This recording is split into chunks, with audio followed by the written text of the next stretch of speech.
Good evening, everybody. Welcome to the 49th Indian Alumni Association and FAME webinar. Today's topic is an interesting one, making markets work for farmers. This is quite a burning issue, and we have with us today to talk on this important topic, Mr. Sunil Porwal, MDM 2003. Sunil has held prestigious positions in the government of India, and presently he is the State Information Commissioner based in Mumbai. And to interview or to moderate the session, we have our very own Dr. Malini Shankar, MDM 91, right, Malini? MDM 91 and AAA awardee. So without further ado, over to you, Malini.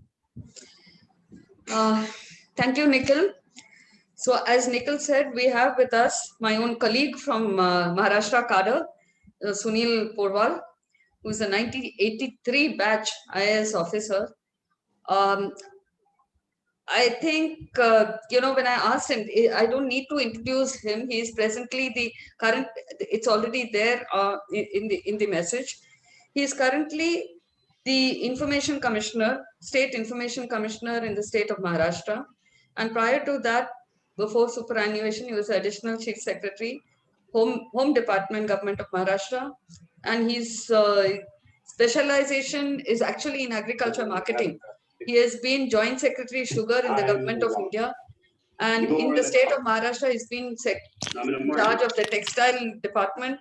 He's been in charge of marketing cotton. He's been in charge of agriculture marketing. He's been, he's brought in tremendous reforms, I remember, in the marketing of cotton. He made the government of Maharashtra, turn 180 degrees in its view. But when I asked him how he would like to be introduced, his retort was, say that Sunil likes to be disruptive. And that is a very apt description. So without much further ado, I would request Sunil to give his talk. I'm sure it'll be extremely interesting because he's been hands-on in the sector. Sunil, over to you. Sunil, kindly unmute yourself. Yeah. Thank you, Malini. Thank you, Nikhil, for having me here. Good evening, everyone.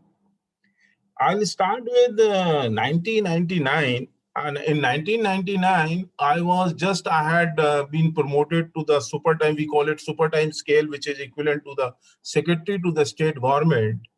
And I was given a posting in a place called Maharashtra State Cotton Marketing Federation. This was a very special organization, which was there only in very few states and especially in Maharashtra. This organization was formed way back in '84 to implement a policy in Maharashtra, commonly used to be called Cotton Monopoly Scheme. There was a special act enacted in Maharashtra in 1972 called Cotton Procurement and Processing Act. If you recall 72 was the time when socialism was at the top.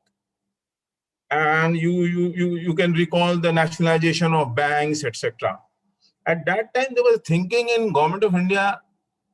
Basically, it was a Government of India and all the state government were ruled by the same party. And there was a thinking that why don't we do some experiments with commodities also, where state intervention should be the uppermost. So in 1972, an act was passed in the state of Maharashtra with the consent of Government of India called Maharashtra Cotton Procurement and Processing Act. And to implement the act, a special vehicle was constituted. A special vehicle was set up, Maharashtra State Cotton Marketing Federation. And in 1999, I was made the MD. Under this policy, the main feature of this policy was that the state will buy all the cotton from the farmers at a predetermined price, process it, pay price for them, pay predetermined price to them, after then process it, and whatever profit is there will also be shared with the farmer in the form of bonus. One of the conditions in this policy was that no farmer was allowed to sell its cotton to anyone else, either in the state or outside the state, then the state only.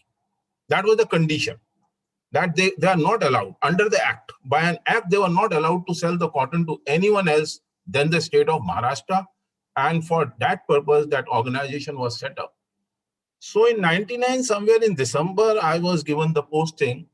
As soon as I got promoted to the super time scale, that is secretary to the government. And my office was in Mumbai, while the headquarters of the corporation was in Nagpur. Now, when we look at cotton in Maharashtra, Maharashtra grows about 23 to 24% of India's cotton and 3% of the world cotton. There are about 3.5 million farmers involved, running into about 22 districts out of 35 districts of the state. So the very next day after joining, I went to Nagpur. It was in the month of December, and Maharashtra has a system under which in every December, the winter session of the assembly is held in Nagpur. And it used to be dominated by the cotton procurement, because that used to be the major subject at that time. So immediately after reaching Nagpur, I went to a place called Pandarkoda, which is in Yavatmal district at the border of Andhra Pradesh.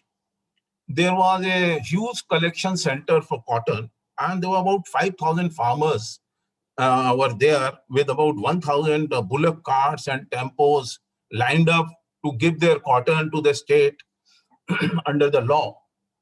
And there was I was just eating and breathing the dust and the cotton. So I was sitting and trying to understand what is this, how it is operating, what are the systems and all that. After some time, one police officer came to me. I was sitting with my officers, general manager, procurement, and some more officers were there. This police officer, the police inspector comes and he tells my officers, he was telling something. So I just inquired what has happened. He said, no, sir, these 10, 12 farmers are taking their cotton to Andhra Pradesh. And I have caught them, I have brought them here. I said, what is wrong if they are taking it to Andhra Pradesh? If they are taking, what's wrong? He said, no, sir, they can't take it. My general manager also said, no, sir, they can't take it. Under the law, they are not allowed to take it. They're only supposed to sell it to us. I said, this is very funny. This is an idiotic thing. If they want to take it on their own, if they wish to take it, and if they're happy to take it, why should we intervene? I said, people are waiting for 20 days, 30 days to give their cotton to us. There's a line of 1,000 carts, and we don't know when they will pay them because their payments are dues, and we will be losing on every quintal of cotton which we are going to procure. This is stupid policy. They were aghast. They have never heard this from 72 to 99. Any MD saying this, that this is a stupid policy. Okay, I came back, and there was another thing which went through my mind, that if the cotton is going out of the state is also losing on the value addition. Next day, at that time, we have Vilasrao Deshmukh as the chief minister. He has kept a meeting, because every day this issue used to come in the assembly that the people are waiting for number of days to give their cotton. They are not getting paid. They are not getting paid in time. There's a corruption and all those kind of things used to come every day in the assembly. And Nagpur session used to be only on cotton procurement. So he was having a meeting. 5-6 ministers were there. Senior secretaries were there. Chief secretary was there. My secretary was there. Agriculture marketing secretary.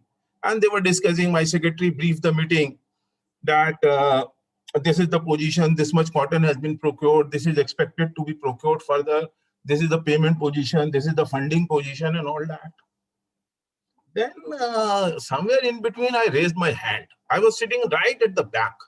I raised my hand, but Vilasrao looked at me and he said, okay, what do you want to say? I said, sir, yesterday I went to Pandarkoda and I found this, that a persons were taking their cotton out and we were stopping them. Why are we stopping their happiness? One or two ministers immediately retorted. They said, Mr. Porwal, you are the MD of the Federation. Your duty is to implement the state policy, not to question the state policy. I kept quiet. But greatness of the Vilasrao was, then he told the ministers, okay, it's a state policy. We have to take decisions, what to do with the policy. But it is his right also to tell us. Let him say what he wants to say. And the meeting ended. After then I came, my secretary was a little upset with me.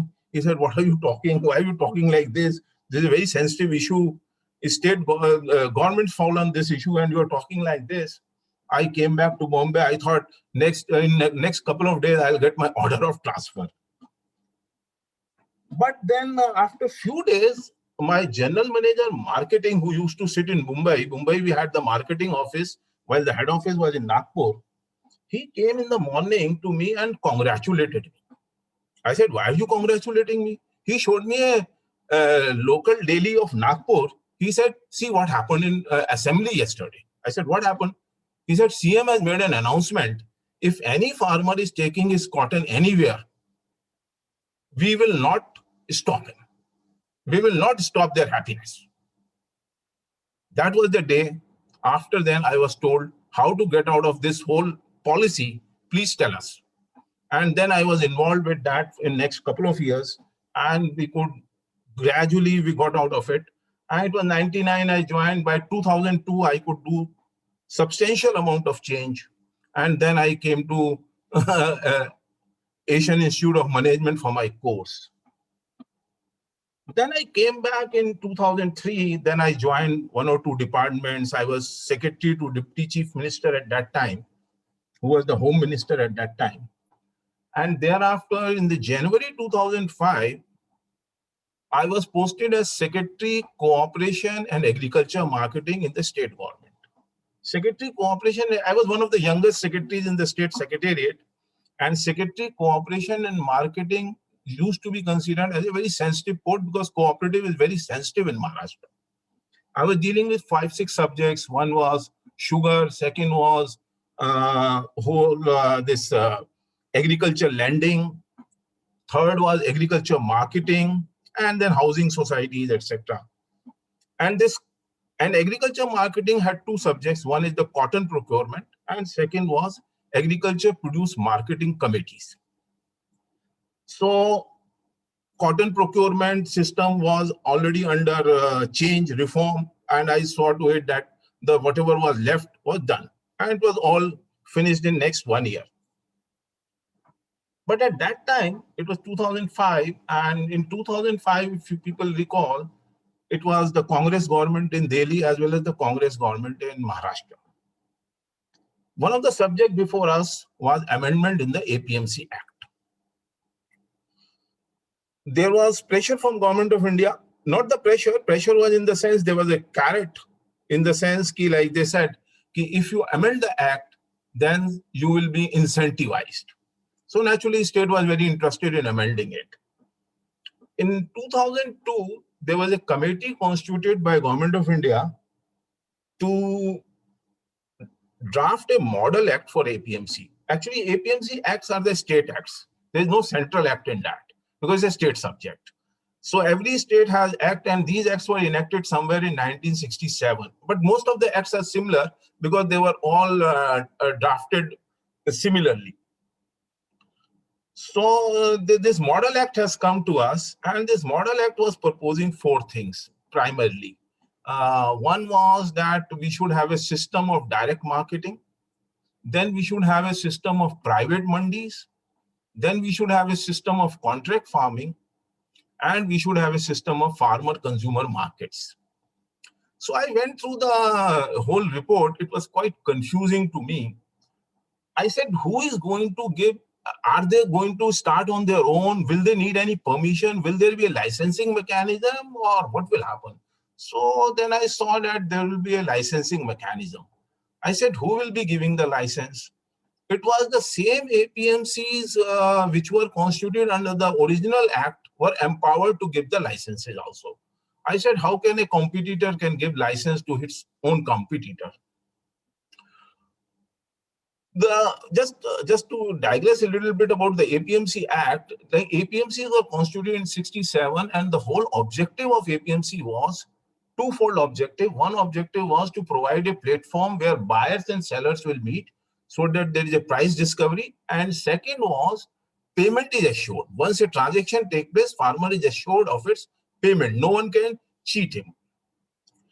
And one of the feature of the APMC Act has been that the farmers were not given any option to sell anywhere else. They were supposed to sell in the APMC yard only. That was the condition in the Act. All APMC Act had that condition. It was again a monopolistic kind of a situation that you can't sell anywhere else than in the state constituted APMCs. Now, this reform, which was coming in 2000, it started in 2002, which we were handling in 2005, was to create some more parallels so that there is a competition. So one parallel was have a direct marketing system. Second was to have private mandis. Third was to have contract farming. And fourth was to have farmer consumer market. But my question was, who will license them? So I was also raising the question, is there a need to license them at all? Why should we have license? Like in any other commodity or in any other trade, we don't have such kind of licensing for buying and selling. But I could see that I will not be able to prevail on that. So then I said, okay, the state APMCs are regulated by director marketing. So these parallel organizations which we want to set, not the organization, parallel system which we want to set up, that is the direct marketing, private mandis, and the farmer consumer markets and contract farming system, there actually any permission of the license should also be given by the same person, director marketing, so that he regulates everyone equally. So after a lot of debate, I could get through that change in the cabinet, and thereafter it went to assembly. Joint session of assembly was constituted. I got through that, and that amendment was done. And Maharashtra was one of the first states to make this amendment, where we provided, in addition to the state-sponsored mandis, there will be a private mandi, there will be a direct marketing, there will be a farmer consumer market, and there will be contract farming. But simultaneously, I was thinking, what are these models, whether these models will work, are they practical, are they right for Indian situation? First, direct marketing is there in India from, I think, hundreds and hundreds of years. And even today, if you look at many orchards, they are sold much in advance. A dalal goes and buy at the field itself. Many crops are sold at the field level, at the farm level, though legally it's not allowed, but it happens. It has been happening since ages. And so it is a very simple system that someone goes to the farm gate, buys it, pays him and buys it and gets out of it. It's a simple, seamless, it's a system which has been working. So I thought that this will work. Though only point is there will be additional licensing involved, but this will work, and it worked. It worked very well in Maharashtra. More than 100, like ITC Chopal is one of the famous cases in that. Thereafter, many companies and many traders, etc., they also took license and they start buying directly from the farmer at the farm gate. Second was the private mandi. In private mandis, the issue is basically you need to have infrastructure, you need to have land, which is about 20 acres, 25 acres, and then you have to make investment, if whether any private person will be able to do it, whether there will be a revenue model by which he'll be able to recover his cost. But to my surprise, I found in case of Maharashtra, even today, there will be about 50 private mandis working in Maharashtra. There is a one mandi which works in Nasik. I saw it about a couple of years back. This mandi works only on pomegranate. Its mandi is about 25 acres and works only on pomegranate, works very well. And on cotton, there are a lot of private mandis which comes up during the season, because all the ginning pressing factories, they declare themselves, they take a license of the private mandi, they buy the cotton there on their row, and then they process. So that's also worked. But contract farming, I always have my doubt. I still have doubt on that. Because if you look at Indian situation, what is happening in India is the land is getting fragmented over the year. Historically, the size of the land holding has come down. We have small farmers. Now, whether a big company can enter into a contract farming with thousands of farmers and whether it will be able to work practically, that seems, and so it has remained still a model. There are only few cases, one in Pepsi in Punjab and few more cases. But I don't think so it has taken up in a big way, and can't take up in a big way because dealing with thousands of farmers in a contract farming system is a difficult thing. Then fourth is farmer consumer market. Now farmer consumer market also, if we think, like if you look at number of farmers which are involved, is millions and millions of farmers, millions and millions of consumers. how do they come together, especially in places in big cities, metro cities, Bombay, Delhi, etc.? That's not possible. But in small towns, it do take place. The hard bazaars, etc., where farmer consumer meet, and there, if we can create more infrastructure, naturally that can work. So Maharashtra is one of the states which did this amendment, and it worked to an extent well, but still there's some problem remained. The main problem was of, like in direct marketing, the issue was of licensing. Naturally, when there is licensing involved, licensing means someone has to go and make an application, has to follow up, has to submit documents, has to submit some guarantees and all those kind of things. That was the problem area. While practically what was happening was that at farm gate, people do purchase things, and there is a problem with the farmers. The problem with the farmers is the small farmers, they can't go to the mandis. Going to the mandi is a cost. Waiting there is a cost, and all those things, and the quantities which they have is a small quantity. In addition to that, if you look at it, the agricultural laborers in India are paid in kind, which is small quantity. They can't consume, they'll be product like cotton. Cotton picking is done by laborers. Now they can't eat cotton. They have to sell to get some money out of it. Now that 1 bag or 2 bags, they can't take it to a mandi, which is 25 kilometers away. So they have to sell it at their house only. So we need, so in Indian situation, the need for aggregator exists. It has to be there. Otherwise, the system will not. But the aggregator has to be such which is seamless, where things happen seamlessly, and it is happening seamlessly. But the whole system, since it is not licensed, and since APMC Act does not allow that, this whole system is illegal. So I said, if we do away with this licensing mechanism in direct marketing, then the whole system which is operating today will become legal overnight. And if it becomes legal overnight, farmers will be benefited, because today it is illegal. Illegality can benefit only few people. It cannot benefit the masses. But it went on. So after then I went to the government of India. I dealt with sugar policy. There also there are some monopolies. But apart that, then in 2016, now we have a BJP government in Delhi and BJP government in state. So once Mr. Modi took a meeting where our CM was there, our chief secretary was there, our agriculture secretary was there, and Mr. Modi pointed out, see, yours is the one of the state which pioneered all the amendments, but still there are some lacunas, and you have not been able to push through that. Why don't you look at it again? So then CM discussed with the chief secretary and the agriculture secretary. Then agriculture secretary happened to be my batchmate and a good friend. So he immediately suggested to CM, sir, only person who can do this is the Sporwa. Next day, I was again appointed as secretary. In addition to my charge, whatever I was holding, I was secretary planning at that time. I was given the additional charge of this with the responsibility to again see what amendments can be done. That was 2016. And in next 1 week, I said, I again came out with that point only, that in direct marketing is the most important tool I see to give freedom to the farmer, that they can sell anywhere, and it will be most easiest way to trade in agriculture, where they can get value out of it. But licensing is the problem. You will not believe it that BJP government did not agree with me. There were ministers who opposed it tooth and nail. They said, no, we can't do away with licensing. I said, fine. They said, suggest anything else. I said, then what we can do is, today, whenever any person who buys from the farmer under direct marketing license, he can be still checked by the existing APMC, because they have the jurisdiction in their area to check to regulate. So I said, let's take out that power to check. At least that power we should take out. They agreed with me. An amendment was carried out by an ordinance saying that APMCs will not have any jurisdiction to check the vehicles, because the vehicle checking was a very important aspect in the whole trade. So that amendment was carried out. After then, what happens was the Mumbai has one of the major APMC, right? Navi Mumbai APMC. They went on strike. Our CM was in Japan. He called me up from there. He said, you have to break the strike. I said, sir, I will do my best. I'll try my best. I called all the traders from Mumbai, small traders from Baikala, Dadar, Borivali, Malad, etc.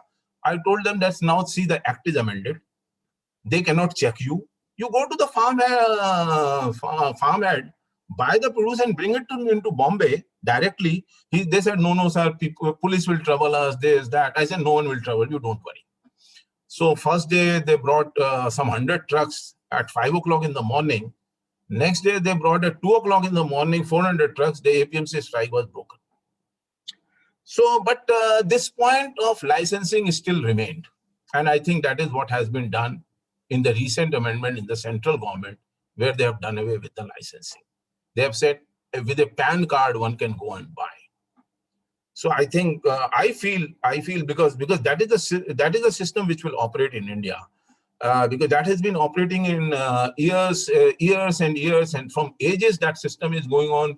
A dalal goes to the field, buys the crop there only, buys the mango there only, buy the orchard at the blooming stage only, and after then he does it. So if that is the system, then why one should not legalize it? The only way to legalize is to say that it is illegal and no licensing is required. And that is, I think, what has been done by the central amendment now. I think it will go a long way. I feel it will go a long way in making the system seamless, the transaction seamless, and simultaneously the option of going to the government mandi is not stopped. That is always there. So there is a fallback arrangement is always there. And I call this as instead of main hi hoon, monopoly is main hi hoon. There is no other alternative. While in a welfare state, there should be alternative, main hoona. So I call it main hoona instead of main hi hoon. And now we have really come into the stage of main hoona. There is an alternative. You can go there. If you don't like that alternative, go somewhere else. Alternatives are to be given. If any change has to happen, change, I call a change, any sustainable change, any change or sustainable change is evolution. A sustainable change can take place only when there's selection. Selection can take place only when there are alternatives available. Without alternatives, selection cannot take place. Without selection, evolution cannot take place. And evolution is the sustainable change. Thank you very much. Thank you, Sunil, for the very, very succinct and lucid narration of the reforms that you attempted. You mentioned that this amendment that's being carried out is actually it will end up legalizing the intermediaries so that they are not engaged in illegal, unlawful activities. If that is the case, then why is there so much resentment and so much resistance on the part of these very intermediaries to these amendments? Correct. See, there is no resentment in Maharashtra. No. Though the ruling party is opposition, they could have easily mobilized here. Farmers are active because the farmers have realized that this is good for them. No, but that takes if you look at history, we had a farm leader earlier by the name Sharad Joshi. Yes, he was a national leader also of the farmers. He was actually from the postal service, and later on he left the service, joined the politics, and he was a farmer leader at the national level. And he was the one who said APMC Act should be amended. This is the culture in Maharashtra. So it actually today the agitation is mostly, I feel, is dominated by the commission agents. Commission agents, they feel they will be hurt. It's not they will be actually hurt, but they feel they will be hurt. But that brings me to the next question as to, what percentage of the agriculture produce actually goes through APMC? And I'm sure it differs from region to region, state to state, depending on the major. Correct. You're absolutely right.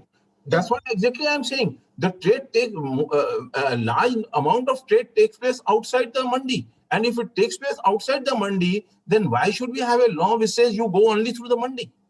Why don't we legalize that which takes place outside the mandi? Farmer will be benefited. If I'm a farmer and if there are 10 people coming to me to buy my crop, I'll be benefited. Today, what is happening is the people who go to the farm gate to buy, if the transaction is illegal. When the transaction is illegal things can be done only by few people. Masses cannot do illegal things. But if the commission agents are the only ones who are feeling, threatened, isn't there a way? I mean, is it limited only to states like Punjab and Haryana, where there's major procurement of rice and wheat through the APMCs?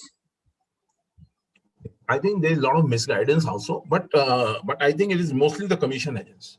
That's my feeling. Okay. Coming back to your first, you shared your experience with cotton monopoly and breaking the cotton monopoly. You also made a comment that yes, while allowing the cotton to go outside the state, you were also concerned about the value addition to the cotton within the state. Was there any, how was that handled? Is there any cotton? No, see, like it is like this. As an industry, if the advantage of cotton growing area in Maharashtra, which is especially the Vidarbha and Marathwada, is that cotton is grown there, and if Yes. industry goes there, the only advantage industry has, it can buy the cotton. Now, if you have a law that can't buy the cotton, why the industry should go? Now, after this amendment, you will be surprised the number. Before this amendment, from 72 to almost 2002, the industry in Adilabad, industry in Bhasa is a place in Andhra Pradesh near Nanded border. There are places in Madhya Pradesh near Jalgaon border. There is a place in Gujarat near Dhule border. The industry grew like anything there. And after this amendment, all the industry came back to Maharashtra. They said, why should we outside? Why should we pay extra transport cost? There has been a huge movement. No, but that happened after you allowed the cotton to go out. We did not allow the cotton to go out. What we said was, the farmer can sell cotton anywhere. Now, at the moment I say farmer can sell cotton anywhere, the persons who are living the industry which was in Andhra Pradesh depending on cotton, or Gujarat or Madhya Pradesh which was dependent on the cotton coming from Maharashtra, why should they remain there? They shifted to Maharashtra. They'll buy here now. But they could have shifted before all. No, but that was not allowed, na? It was not allowed. Monopoly purchase. It was not allowed. Neither we allow the farmer to sell the cotton to anyone else in Maharashtra, nor we allowed them to take it outside Maharashtra. Okay. So what came to me was a person who says they are taking it outside Maharashtra. I said, if they're taking, what's wrong in they're taking? It's their wish. But that was the initiation. But naturally, once we opened it up, now they sell it in Maharashtra and the industry is in Maharashtra. Yeah, thanks, Sunil. I think I would just request, whoever is listening in, if you have any questions, would request you to post it on the chat box. I think there's a comment from Vikram saying, Vikram, is that a comment or is that a question? The comment, let me read the comment for benefit of Sunil and the others. It says, procurement of rice and wheat is effected by the government procurement agencies through traders in APMC in Punjab and Haryana. Cash crops do not get support from the government by way of support prices. Cash crops have been historically bought and sold freely despite APMCs. That's an observation, he's clarified. But Sunil, I'm going to now shift to, start from where Vikram, tell me. Like cotton is one of the cash crop. And there is a like till the time Maharashtra State Cotton Marketing Federation was there, it used to procure. I used to procure about cotton worth 3,000 crore in Maharashtra at that time. And used to procure by now it is procured by Cotton Corporation of India. It's an organization set up by Government of India to operate the MSP program in cotton, under which anyone wants to, they declare their price. If anyone wants to sell their cotton to them, they go and sell. It does not go to APMC. It does not have to go to APMC because APMC does not have the space to handle cotton. There's special areas for cotton, which are the ginning pressing factories, which operate at the collecting centers. Yeah, the cash crops, yes, you can, if there is freedom to sell it anywhere in the country. Yeah. But agriculture, would you agree that agriculture marketing for small farmers and part-time farmers when it comes to cash crops, especially like horticulture, is still a huge challenge? See, in case of horticulture, there's no price. In perishables, there is no MSP mechanism. There's no policy of MSP. There cannot be any policy of MSP for perishable goods. It's only on the non-perishable, that is the food grain. You have cotton, you have soybean, you have maize, you have all the coarse cereals. They all have the oil seeds. There is a MSP mechanism where government declares a price and government buys it to the extent it is allowed under the policy. But in case of perishable, like you say apples or onions or tomato, there is no system of government buying. But under APMC law, farmer has to take it to the APMC to sell it. That restriction is there. Yeah, but that is the problematic area. That is the problem. If there is a small farmer thinking of him to take it 25 kilometers, the cost of taking it, cost of transporting it, and then waiting there for the payment and selling it, it's a cost to him. And he will like to sell it at his farm gate. So, but legally, we don't allow that. Is it selling of horticulture at the farm gate is allowed, isn't it? No, it's not allowed. It's not allowed. He has to sell it to the APMC. He has to go to the APMC only. So what would your suggestion be for a reform in that sector? Now the new law has allowed it. Now the new central law has allowed it. But Sunil, my husband is a part-time farmer, and this is in Andhra Pradesh, and you are allowed to sell the fruits anywhere. But I don't know, but under the law, I don't think so. All the APMC acts are similar. They have not allowed it until they have done amendment. Like in Maharashtra, we did amendment and we allowed it, but there also the licensing remained. Okay. There are a couple of questions and observations in the chat box. Okay, there is one from Blaise Kostabir. There is a perception that Mr. X will buy at a high price and close everyone else out. Once he is the monopoly, as he is the only one left in the storage space, etc.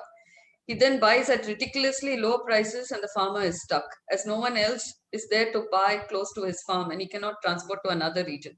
Is this a fact? I don't think in a country like India it can happen. It's a huge country. You can't monopolize these things. As a trade, you can, like see, look at it. Look at our telecom. Has anyone been able to monopolize? Look at what has happened to telecom in last 20 years. Earlier, you never used to get a connection. Getting a connection was a problem. And today, it's only the last few years. Before that, advertising revenue was mainly coming from telecom companies because there was so much of competition. Even though there are 3 companies or 4 companies, the competition is huge. You know, some years ago, the state of Tamil Nadu actually tried something, tried to address this problem of farm gate purchases by giving a platform for the farmers to come and sell. This was tried in Maharashtra, actually in Mumbai 3 years ago. Remember when farm markets were set up? I started it. Would you like to say something more about that? Because that is a possible solution for small farmers. I said that like farmer consumer market for metro cities, it is little. I started in Bombay. You if you know that first market was started by me near Churchgate. But the problem is you can't do it on large scale because asking farmer to come such a distance to sell the produce, I don't think so. It's feasible and it is doable at small level, at hinterland. It is possible at bazaars. That is possible, and that do take place. But in big cities in India, I don't think so. Farmer market can be a big concept. Because there's millions and millions of farmer on one hand, millions and millions of consumer on the other hand. You need an aggregator. You need an aggregator who will aggregate and sell. Without that, you can't work. But the point is, do you have only an aggregator? Like what is happening today is through the APMC mechanism, there are only few people who are licensed. They have the monopoly to buy. And like the rate of tomato is decided by APMC Mumbai and APMC Delhi. The 10 traders of the APMC Mumbai and 10 traders of APMC Delhi, Azadpur Mandi, they decide what is the price of tomato in India. So, you know, in past several years, there's been a movement to strengthen the farmer-producer cooperatives and farmer-producer organizations, right? And there have been several people who have actually gone into it and saying that this is the ultimate solution. Now, that is a topic on which I'd like you to share a few thoughts. And there is a question on that saying, this is from Siddharth. There's an increasing focus on FPOs primarily as aggregators and for value addition. What areas, and there's a specific question, what areas would you recommend for investment by bilaterals and multilaterals to improve market access for farmers within FPOs or independent avenues? See, it's a good thing if FPOs sustain. There's nothing like that. What is the difference between a cooperative and an FPO? Nothing. Fundamentally, they're same. We failed in cooperatives. Is the same wine in a different bottle? But you do need, what the French would call renouvelement. Just because a cooperative movement, for example. I'm not saying they're not good. They're good, but are they going to sustain? What we need is. I have seen that in cotton. What used to happen was, at the village level, there used to be 20 godowns with a kanta there buying the cotton. Even during monopoly time, you also must have seen in the field at the village level. What you need is some shops at the village level where the traders on behalf of some company or whatever it can be, even FPOs. I don't say the FPO is a good model. It's a very good model. We need as many people as possible, as many organizations as possible, as many models as possible, so that there is more competition. Basic issue is the competition. I think that, would you be able to address that specific question as to where there can be investment from the private sector if they want to increase the reach of farmers to the markets? Yeah, one is to open the windows at the taluka level or below taluka level, at the kasbas level and all that, where their windows are open to buy the produce and then store the produce. Storage is a big challenge. In perishable, we are losing about 30% of the wastage. That wastage takes place because there are number of loading and unloading and number of places you buy, sell, APMC systems and all that. So instead of that, if we can reduce that, and that can be reduced by good aggregators who will at the village level they buy, there will be some storage space there. Farmer comes to that place where they sell it. It is stored there. From there, it is lifted and come to some central place and redistributed. So the investment will be basically in storage will be one major area of storage, and the logistic will be one major area of investment. Okay. If you're willing to take the next question, which is not really directly related to agriculture marketing, there is one which says if cotton, there is a monopoly procurement, and this was broken, then why are there maximum farmer suicides in Marathwada and cotton? A good question. A very good question. But the point is, we have been this issue of farmer suicide. Actually, if you look at the statistics, I don't know whether people have looked at the statistics of the National Crime Branch. The total number of suicides in those belts has not undergone a change. I have done that. We have done in Amravati that study with the regional commissioner. The total number of suicides did not undergo a change. It was classification change. We started classifying everyone as the farmer suicide because there was incentive to do that. Because we were paying some incentives. But no one can say that. That's the problem. The number, if you look at the absolute number, you see, in statistics, one should look at set first and then the subset. We started saying number of farmer suicide is going up. What is happening to the other suicide? Other suicides are coming down. Because the total remains the same. That is a slight simplification of things, because I think that's the statistics. Don't you think it's also related to the availability of assured irrigation, for example? That's a major challenge. Yeah, I fully agree with you. That was it. See, in Maharashtra, the cotton productivity is one of the lowest in the world because of the irrigation problem.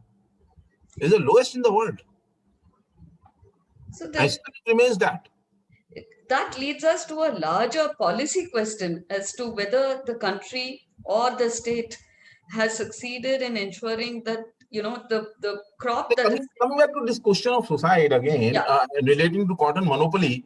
See, cotton monopoly said what? Cotton monopoly was that you will sell, you will at a determined price, you will sell only to the state. What we said, no, you can, state will still be there. It's not the state is not there. It's still, even today, the Cotton Marketing Federation exists.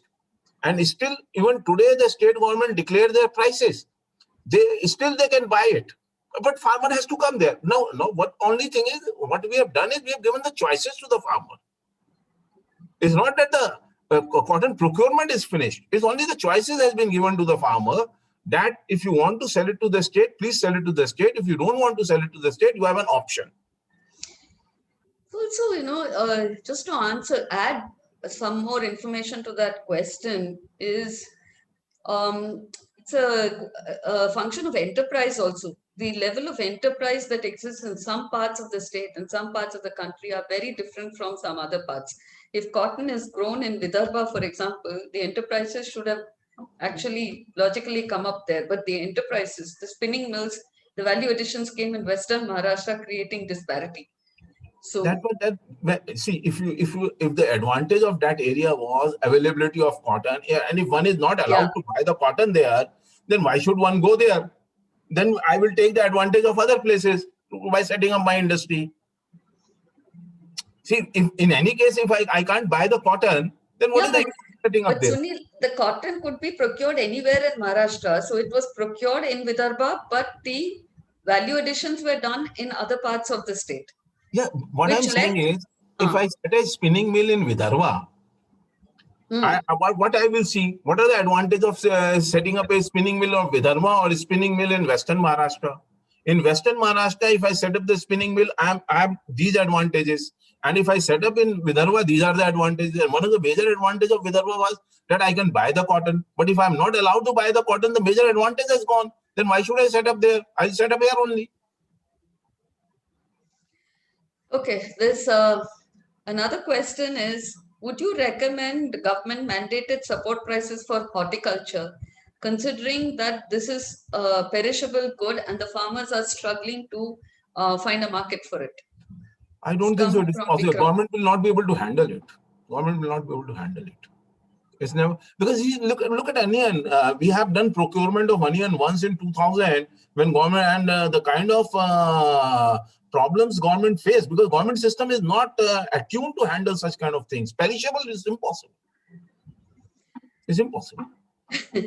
In fact, I think agriculture is not practical. It's not practical. Yeah. It's not practical. Market can do it much better, but we have not allowed the market to operate. If we allow the market to operate, and it cannot happen overnight, it is going to take time. The new system is going to take time. New people have to establish themselves. They have to assure. They have to have an assurance that if I entering a market is not a simple thing. If I enter into this market, then will I be able to sustain myself? I am doing some investment. Will I be able to get the returns? It's not. It's only those traders which were doing earlier can only do it.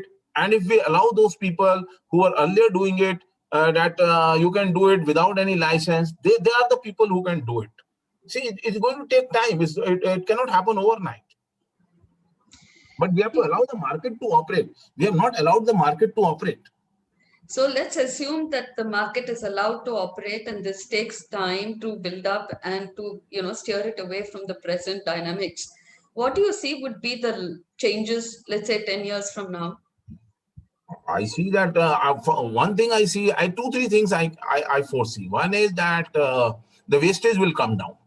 If the movement improves, the wastage will come down, and the advantage of wastage will go to consumer, producer, as well as the middle. All three will share. I feel, because if there's a fair competition, and there'll be a fair competition, I feel, because they look at the size of the market, look at the market, the number of market players. So monopolizing that in a private sector will be very difficult, in my opinion.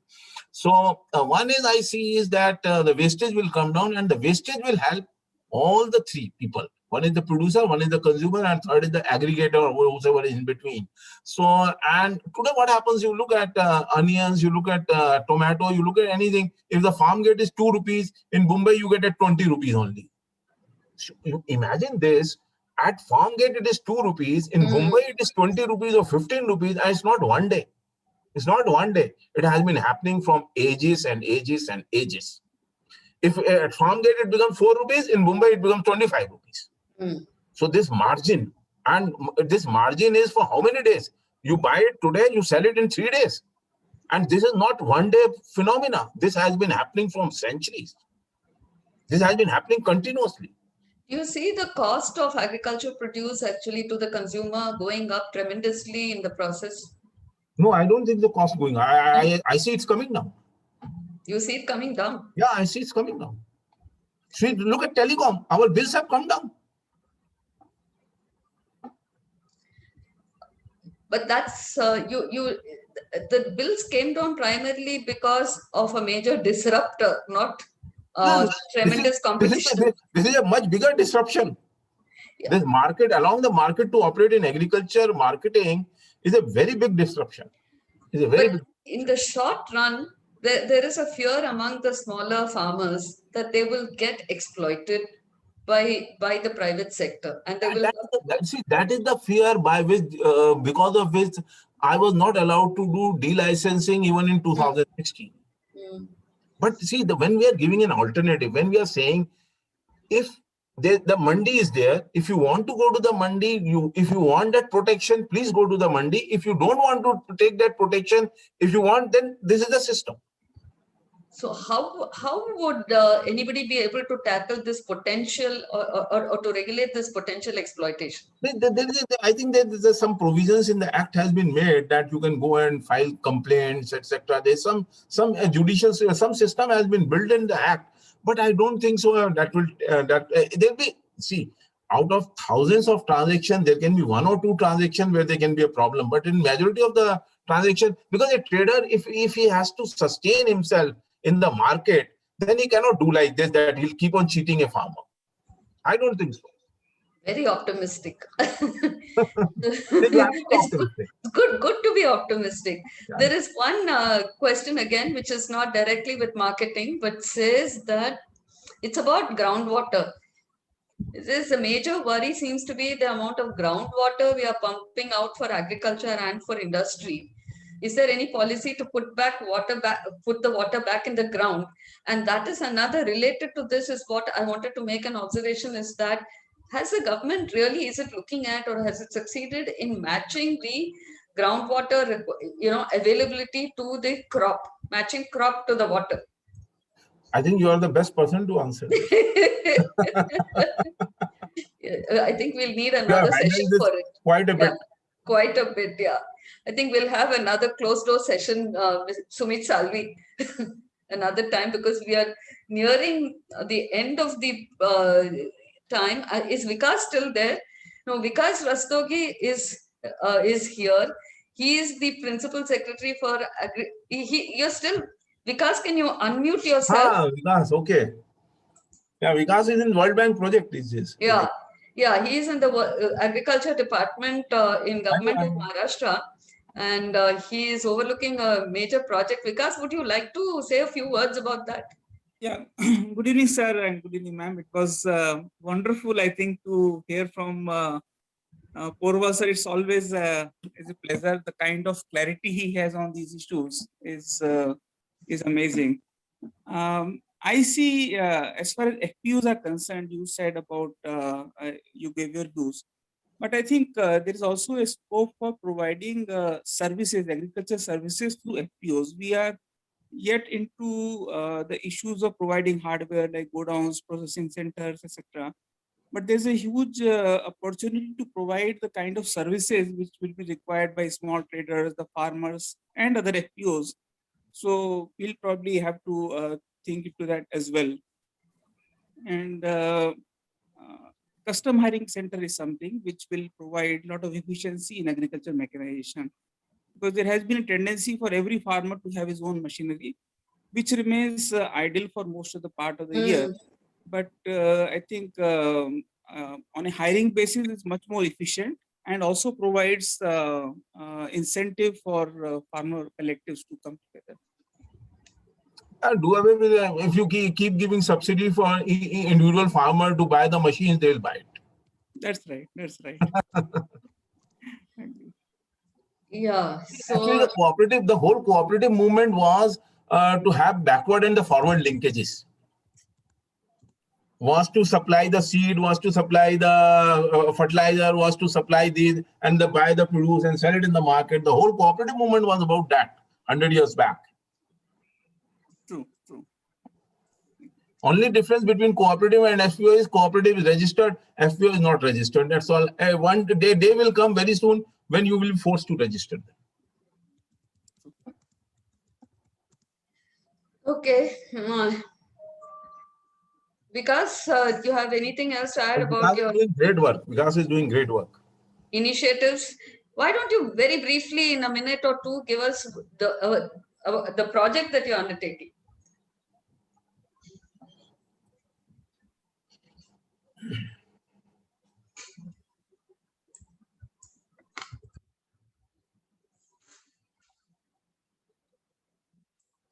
Okay. Nikhil, I think with that, we've come to the end of this conversation with Sunil. Yeah. Thank you, Mr. Sunil. I think it's mean, I want to leave with just one small comment on Sunil, the person I know. So rather than Sunil, the officer I know, and an insight into his mind of bringing about reforms. I remember he took charge as Joint Secretary of the General Administration Department, which is the equivalent of the HR in the government of Maharashtra. Until then, Maharashtra government was a very traditional outlook on officers, saying that we have hired you for working and you can't even take 3 days leave. More than 3 days, 10 days leave. No, we've hired you for working. So when he joined there, it was a whiff of fresh air. And I remember going and asking him, saying, no, I want to apply for leave. And he said, yes, how long? And this was for study leave to go to, I think, Manila. I think that was the case. I said, I'm going off for a year. And then he said, perfectly fine, I'll move your file. I was very shocked, pleasantly shocked, because till then all I was told is the government goes through, spends money and time and effort hiring you and we can't give you leave. So I said, how come you're saying this? And he said, well, people should be happy. If they're happy working, they should be working. And if they're happy going on leave, they should be happy. They should be going on leave. So that's the insight. And from that day, I think, he applied it to the personal life, to a person who went to him as much as to the sector and the profession. So that I thought was a little vignette I have to share about Sunil. Thank you, Malini. Thank you. Vikas, you want to say something?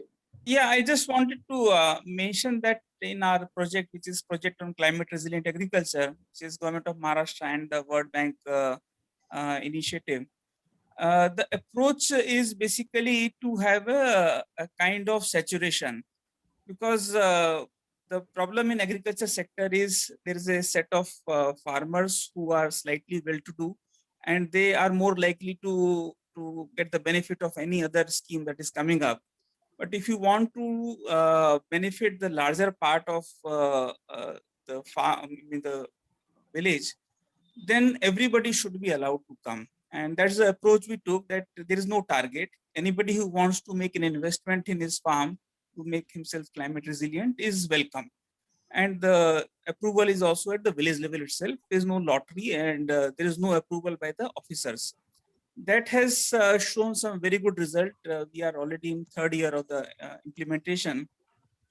But we have villages in Jalna and Aurangabad where shed nets are coming up in a big way, and the entire value chain of crops like capsicum is getting ready, because in we have a village called Tapovan where 72 shed nets have come in the project in last 2.5 years, and they're selling directly trucks to Delhi and other markets.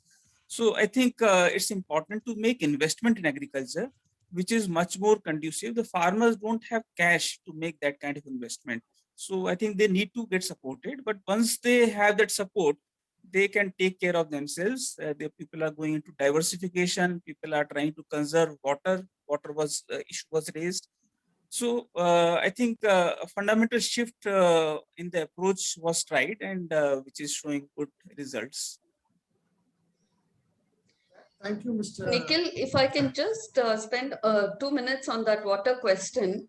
I can only cite the example of what you called a Water Users Association, which was very, very successful in 90s and right up till 2000s, and even now they are working. This is in a taluka of Nashik. So what they do is they decide how much water is to be used, and Water Users Association are formed. The association decides who uses how much water, and when the water goes scarce, they actually say they started even putting a tariff on the water, that if you want it at this time, you have to pay this much. They ask the people to pay for the water. And through this method, they actually managed the water in such a way that they were able, their productivity was much higher from the given volume of water, as well as conserve the groundwater. Now, this is the kind of movement that you need across water-starved areas at least. When much of Maharashtra is water-starved, so you can conserve the groundwater. But then, as usual, anything, this is like a classic, it's like classical music. There are very few people who do it and very few people who are passionate about it. So this has to be spread. So if we can get this model spreading, and this requires leadership, it requires a team that can convince the local population, it requires community participation, requires a lot of trust.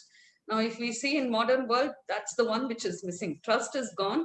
And so all these movements, whether it's cooperatives or whether it's water users associations, actually get disrupted because of this. But there have been movements and there are always people who are trying. It's just that difficult to expand it to a large scale. Thank you, Nikhil. Thank you, Malini, and thank you, Mr. Sunil. It has been really a freewheeling talk, and you have explained through your journey, you have explained how you facilitated that how markets should work for farmers. And it's really been a great evening. Thank you so much.